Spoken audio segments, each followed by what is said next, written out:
Alternate history storylines have been trendy in video games lately, the most recent being Resistance's blend of World War II and alien invasions.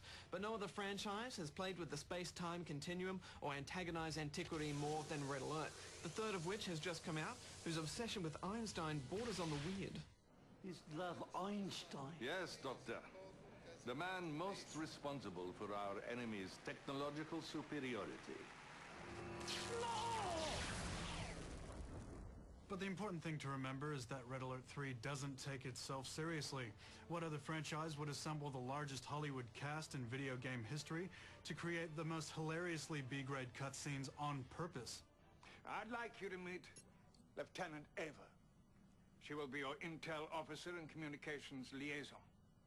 Glad to have you on board, sir. Field Marshal, the President is ready for you.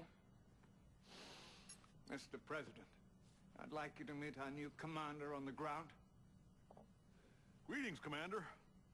You ready to send those commies running back to their mommies? But don't take my word for it. Just look at some of the game's units. You've got parachuting attack bears, Enemy base detected.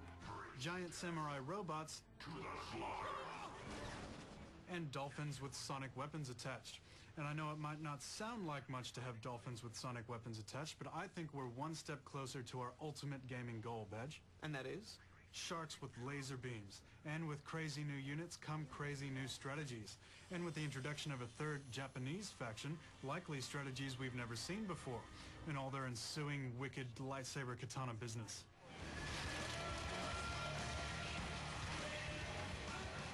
Bring back the katana, I say, John. They've included a lot of water in 3, and usually naval combat is a bore, but they've made lots of units amphibious, so that means it's a bit easier on the gamer. Units have different weapons in and out of the water as well. As a solo player, you'll need to make use of land, sea, and air to find that fatal weakness in your opponent's defense. But the campaign has a strong focus on co-op. Missions and maps are made for you and a friend to back each other up. For example, one will take land and one will take air, and you'll advance together. It's pretty easy to join an online co-op game, or if you want to go solo, you'll have an AI partner assigned to you. They've tried to evolve the interface while still keeping that Westwood feel, but some will find it dated. Buildings can independently create units now, rather than joining a global queue, but some standard RTS functionality isn't there, like being able to shift-click waypoints and queue up orders. If you know what a Nod tank rush is, you'll know that balance hasn't been a strength of EA Los Angeles for a number of years. In the past, EA's lengthy bureaucratic patch process has meant that if it wasn't done right the first time, it probably won't be. But we've seen some good changes from EA lately in originality and quality, so while it'll take a couple of months of online play to tell for sure, I'd be happy to be proven wrong on this one, Bedge. For a while, Command & Conquer and Red Alert have been associated with nostalgia rather than quality, and it's a shame that this will get lumped into that category.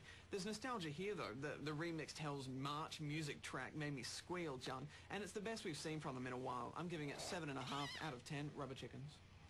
Don't expect anything too competitive, don't expect unit balance down to a science, just expect to have a good laugh and something you can spend a good amount of time in with an established community. I'm giving it 7.5 out of 10 rubber chickens.